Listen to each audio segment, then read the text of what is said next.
Good Morning Brew Daily Show. I'm Neal Fryman. And I'm Toby Howell. On today's pod, the UPS strike has officially been called off after employees ratified an agreement that gives them major pay raises. And Toby and I go Zillow surfing to uncover the latest trends in house design. Then Ikea is going against the grain by deciding to open a new store in a controversial city center. Plus, the shipping industry is testing out some brand new tech to get more efficient, which is actually centuries old. It's Wednesday, August 23rd. Let's ride.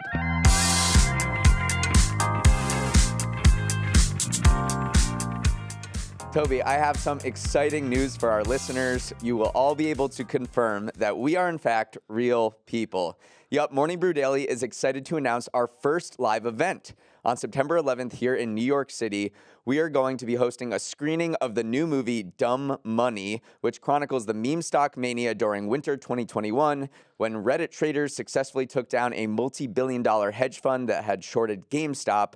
That Wall Street drama has been turned into a movie starring Seth Rogen, Paul Dano, and Pete Davidson, and Morning Brew Daily listeners will have the opportunity to watch it all together and hear Toby and me interview the producers of the movie. We'll have more details on how you can get tickets in the coming weeks. But Toby, I am so excited for this and to finally learn how to trade stocks. I know. This moment in time is just so burned into my memory. I had just kind of started working at Morning Brew.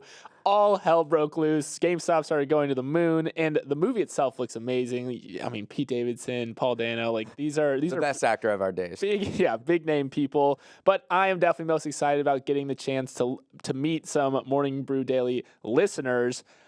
So far, the only Morning Brew Daily listener I really know is my mom and my grandma. So hopefully it's bigger than that. So we see your emails, we see your comments, but finally getting to meet you guys in person is going to be great. So yes, Neal, more info is coming. But for now, if you want to hang with us, catch the screening, maybe even meet hair and makeup, please send an email to morningbrewdaily@morningbrew.com indicating you're interested. That is morningbrewdaily@morningbrew.com.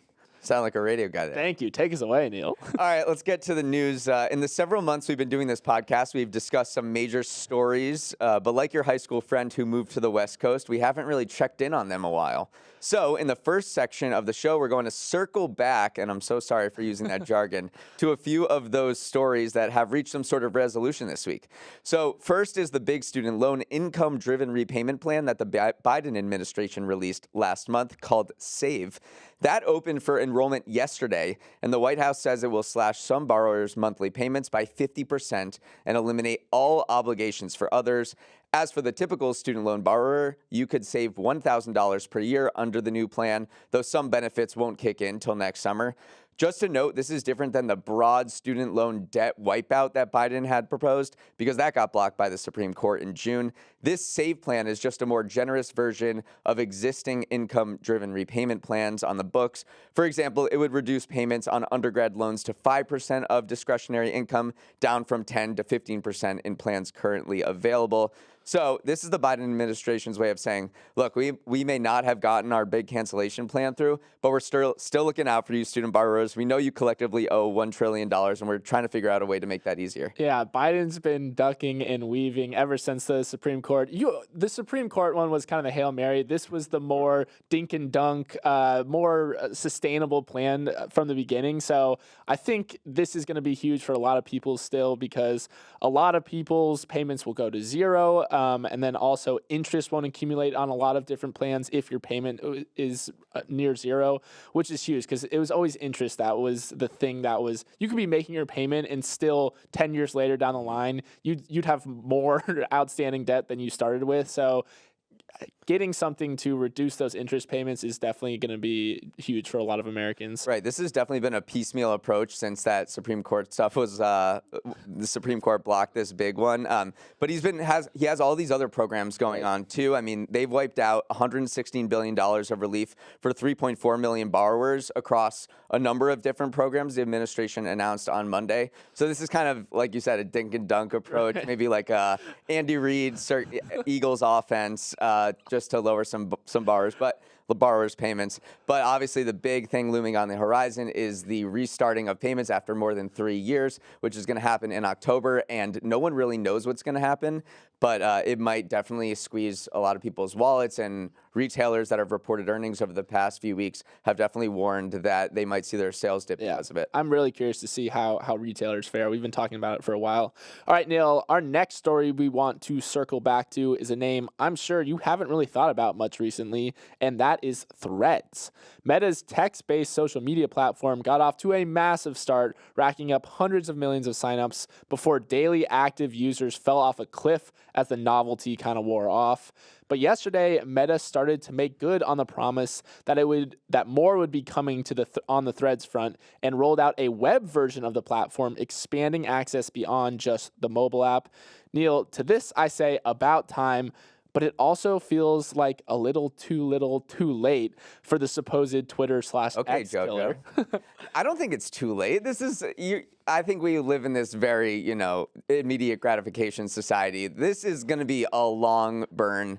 I think all they need to do is keep updating things a few weeks, a few months, and people will come back. I don't think this is like something that they need to do everything ASAP. I think it's a very interesting case study in product development, because sometimes the trap you fall into is push out a minimum viable product as soon as possible. Threads kind of recognized that Twitter was vulnerable for a moment and shipped this app that was very bare bones. And the logic is, yes, we'll add features and hopefully attract daily active users back to the platform. But sometimes that's not the case. Like, once you lose their attention, you'll never get them back, no matter how much you shift. So it's definitely going to be interesting to see if Meta can win back, because the big headline stat here was that daily active Android users on Threads peaked on July 7th at 49 million, and then plummeted to 10.3 million just a month later. So we're seeing like this massive drop off in users. That's a specific cohort, right? But that's my cohort, and I am one of those people that have dropped off because there hasn't been a desktop app. I go on social media on my desktop. I'm just on my laptop all day. So now the fact that they have a desktop version means that I'm perhaps one of those daily users that might come back. So right. It's just fun seeing Meta, like Zuck and these guys, kind of behave like more of a startup, like you said. Right. That product development timeline that you just explained is very much indicative of a startup mentality, where we're just going to ship something out. It may not be perfect. We're going to gather feedback from our users, and we're going to make changes super quickly. It seems like that's what they're doing, and Zuck is giving off a little bit more of his personality there. He posted this picture of him at Harvard in like 2004 building actual Facebook, and then the caption was actual footage of me building Threads for web. So they're putting more of a face and a personality to this, while Elon kind of self-destructs over there on Twitter. Obviously, Twitter/X has been way more indestructible than anyone imagined, and people are still using the cockroach. Well, what have you post on Threads for Morning Brew? Like, what have you seen in terms of? This is huge for me, because I'm so annoyed about going to my phone every time I have to post, because it's just less of an easy interface. And so I am extremely excited from a social media perspective, just because it's so much easier from your computer. Well, at least for one thing, Meta, you just made Toby's job a lot easier. Thank you. Let's move on to the next story we need to circle back on. The UPS strike that was predicted to devastate the economy is officially called off. Yesterday, UPS members of the Teamsters union ratified a new 5-year labor contract with the company that includes about $30 billion in new money. To illustrate just how excited employees are about this new deal, about 86% of them voted to approve it, which is the union's highest vote ever for a UPS contract. And we don't blame them. Over the past few weeks, social media, Threads, and X has been flooded with memes about just how much UPS workers will make under the new deal. Under this contract, an experienced driver will make $49 an hour in the final year of the deal, bringing their total take-home pay, including wages and benefits, to about $175,000 a year. How much money is that? Well, according to Bloomberg Opinion's Tyler Cowen, if these UPS drivers form their own city, it would be the UK's richest city by far, easily topping the London metro area. It'd also be one of the wealthiest in the US. Big win for the workers, big win for the Teamsters President Sean O'Brien. I guess big win for UPS, because while they didn't get much of what they wanted, they're still avoiding a work stoppage, and big win for other labor organizers who will use these UPS negotiations as a template going forward. Yeah, O'Brien literally said, this is the template for how workers should be paid and protected nationwide. And he actually specifically said, in non-union companies like Amazon better pay attention. He's coming for UPS and Amazon and FedEx. Yeah, so he literally called out Amazon in particular. Yeah, this contract's great. The other thing that was a big part of this negotiation was air conditioning, because remember, UPS trucks aren't retrofitted with any air conditioning, and it gets hot in the back of those trucks. And so one of the parts of the deal was all new delivery vehicles will be retrofitted with air conditioning, which again, I just cannot imagine delivering packages in the back of that cab where heat was getting crazy high. Also, though, this is expensive for UPS. It raised its labor costs by 3%. More than 3% a year, but also UPS has been absolutely crushing it recently. Adjusted net income rose 70% over the previous 5 years, so they can certainly afford it. So kind of looking like a win-win-win all around, if you ask me. If I'm Masterworks, I'm getting on the phone with Sean O'Brien and I'm saying, teach a negotiation class on my platform. Oh, wait, is it called Masterworks? I think it is. No, it's Masterclass. Masterclass. Yes. If I'm Masterclass, I am calling Sean O'Brien because he is fierce. Yeah. All right, Neal, our final circle back story of the day. Tomorrow is the day that Fukushima nuclear power plant will start releasing treated radioactive wastewater back into the Pacific Ocean. Now, this is as controversial as it sounds. Hong Kong and Macau announced that they are banning products from Fukushima, while China has started to radiation test products from Japanese fisheries. But officials say the process is safe and will be treated and then diluted with seawater to levels safer than international standards. Neal, tomorrow will only be day one of a 17-day release of 7,800 tons of treated water, but the goal is to eventually release 31,200 tons. So we still have a long, long way to go. This is going to take decades, but Japanese officials say it's a necessary step to decommission the plant that was completely melted down in the earthquake and tsunami in 2011. So we'll see what happens, but this is definitely controversial. It's causing all kinds of tension in the region. President Biden hosted both Japan and South Korea that had conflict for many decades at Camp David last week, and there was a sign that they were becoming a little friendlier, and then all of a sudden Japan is doing this, which is raising tensions again. And the fisheries off the Japanese coast are feeling kind of blindsided because this wrecked their industry in 2011 completely, and they're having to go through everything again. China and South Korea have banned imports from the area. Japan exported $2 billion worth of fish. As we know, Japanese fish is very popular, especially in that region. So we're going to have to wait and see. But the big thing here is tritium, which is a radioactive element that is not able to be filtered out of the water. You can only dilute it, and opponents of the plan say it's dangerous even in small amounts. And you have Japan on the other hand saying bunch of other nuclear power plants around the world also release treated wastewater with small amounts of tritium, and it's plenty below international guidelines for drinking water. Yeah, so they're gonna continue to monitor this. Obviously, they're gonna test the seawater and marine life throughout, literally day by day, to see how it's going, and we'll shut it down if anything kind of alarming pops up. But yeah, definitely a controversial thing. But yeah, you got to be a good neighbor. Yeah, like a good neighbor. Okay. I don't know about that. All right, Neal, let's move on. We've talked a lot about San Francisco on this show and how its downtown has been struggling with everything from fleeing retailers to autonomous cars causing all sorts of havoc. But you know what they say? Everything is okay as long as you're eating a Swedish meatball. Okay, I totally just made up that saying, but it's what I imagine is going through Ikea's mind after the Swedish furniture giant is set to open a new store in a downtown district of San Francisco later today. It's a new concept Ikea is testing, a pared-down store aimed at more casual shoppers and office workers with a much smaller footprint than the traditional labyrinthian layout it's known for. But Neal, it's certainly jarring to see a big-name retailer moving into San Francisco when the likes of Nordstrom and Banana Republic and Old Navy and Amazon Go and Anthropologie and Office Depot, and I could go on, have all packed up and moved out.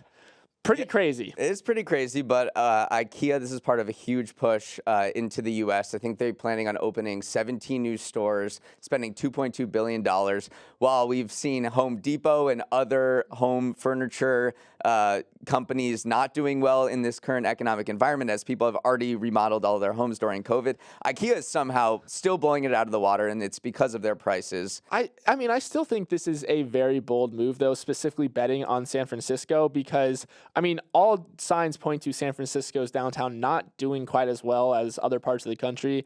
Activity this spring in downtown San Francisco, which is measured by mobile phone use, was 68% below its pre-pandemic levels. That's the largest decline of any U.S. city. So there's simply just not that many people walking around downtown San Francisco.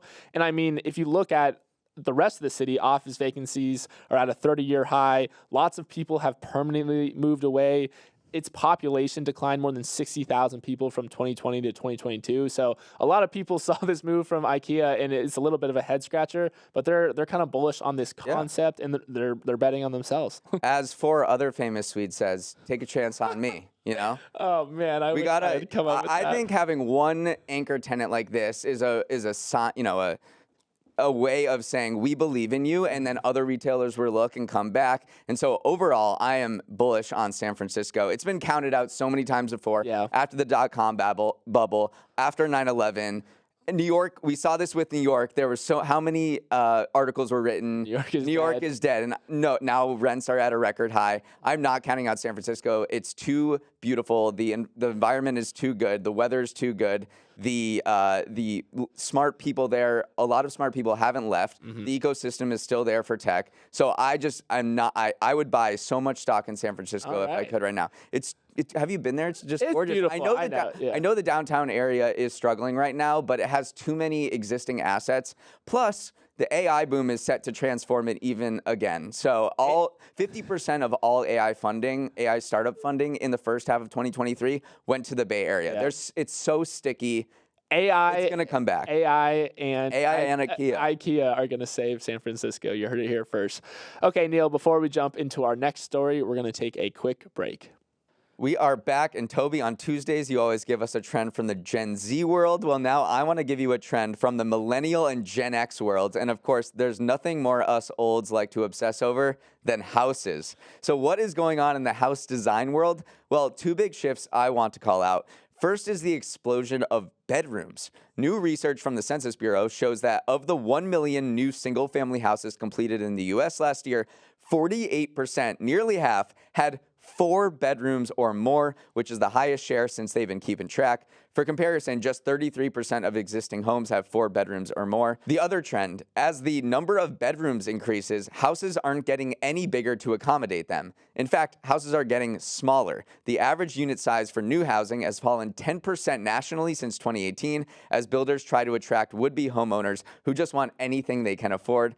But nearly half of new homes have at least 4 bedrooms, and houses are getting smaller. Kind of wild. It is definitely wild. So you look at what's going to the chopping block, and things that are getting cut are dining areas, bathtubs, and separate living rooms. Secondary bedrooms and loft spaces are shrinking, but they're not necessarily disappearing. And then what's getting expanded, multi-use rooms like kitchens and living rooms, and some Jack and Jill bathrooms, which are shared between 2 rooms. Yeah. Which, I hate them. For siblings, like that makes you cringe right there. And then also in some places, you're just cutting the entire dining room, and like the kitchen island is the only place where people are eating. They just like me, for real. Yeah, exactly. It's also, what was so interesting to me is that this changed the game for furniture sales as well, because now that you have more mixed-use rooms, you're also seeing items with multiple functions in furniture. So like kitchen islands with drawers and wine racks, pull-out sofas you can sleep on, and then smaller drop-leaf dining room tables. So it is interesting how all these effects kind of compound into the broader market. Yeah. I'd love to see IKEA's kind of multi-use. Well, I think that these 2 stories play off each other really well, actually, because the IKEA store is a smaller store concept that's meant for smaller spaces, right? Which is exactly what's happening. So I think somehow we managed to tie these 2 stories. Yeah, exactly. And then also just in terms of the broader market, it does seem like the hotter the market, the smaller the home is getting, because Seattle area homes have shrunk the most over the last 5 years. They're 18% smaller than they were 5 years ago. And then Charlotte, North Carolina, and San Antonio both shrunk by 14%. So it does seem like in these super, super hot housing markets, builders are just saying, we're going to create smaller homes, less, hopefully more affordable, even though they are still very expensive. So that's the kind of like the cause and effect that you're seeing in these really hot markets. And then as far as the bedroom proliferation is concerned, why do people need 4 bedrooms if households are getting smaller? I mean, 64% in 2022, 64% of households had just 1 or 2 people, which is up from 41% in 1960. So our households are getting smaller, but we have more bedrooms. And I think that's directly attributable to the work from home revolution. Right. Because a bedroom isn't really a bedroom these days. A bedroom is where you put your Peloton, and it's where you have your office. Right. So it may be a misnomer to call it a bedroom. Okay, Neal, let's move on. And our next story is proof that sometimes the old way is the best way, because shipping companies are looking to days gone by to navigate the seas more efficiently in the modern era. I am, of course, talking about sails. Now, modern cargo ships are typically inefficient, dirty oil guzzlers, but a ship called the Pyxis Ocean, operated by the biggest agricultural shipper in the world, has just finished its maiden voyage with a new technology on board called wind wings. Wind wings are 123-foot tall, solid wing sails that are made from the same material as wind turbines. They are fitted to the deck of an existing cargo ship and are designed to reduce fuel consumption and carbon emissions by around 20 to 30% over the length of a voyage. Neal, this just makes too much sense to me. Why have we not been putting more sails on these giant cargo ships? I'll tell you why, because it doesn't work on container ships. They're so big and they're so difficult to attach, but it's so expensive. They're not. We have created these trade routes that don't rely on wind.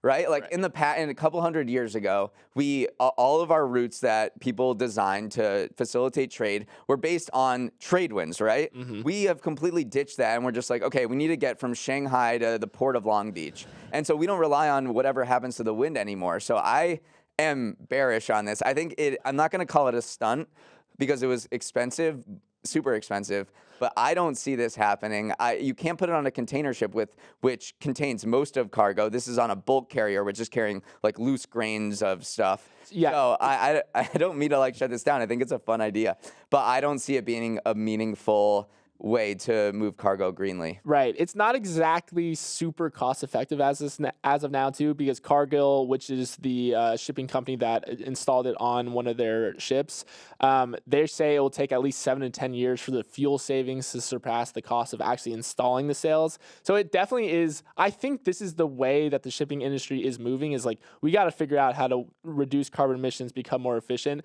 And why not look back to sails? I also think it's interesting that the company that makes these sails, they all have backgrounds in F1 too, and also the America's Cup, which is like a very, very high-tech sailing race. And so I do think that these technologies will become better over time. Maybe we figure out a way to install them around cargo. I don't exactly know how, but I don't know. I'm bullish on this. You're bullish on San Francisco. I think we need to throw everything at the wall and see what sticks, because the cargo, the shipping industry accounts for 3% of all global emissions. It is very dirty, as you said. So they need to try a bunch of different solutions to try to make this greener, because it is a big pollutant. It does remind me of this professor I had in college who wrote an entire book on old transportation technologies that we can't possibly make better. So things like elephants used for war and transportation in like the jungles of Southeast Asia. Like, there's no better way to move goods than by using elephants, which they used thousands of years ago. And then carrier pigeons were also seen as like a very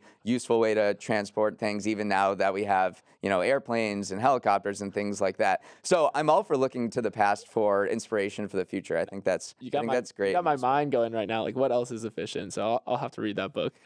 I will send it to you. All right, for our last story, we turn to a little M&A action. IBM is selling the Weather Channel to a private equity firm.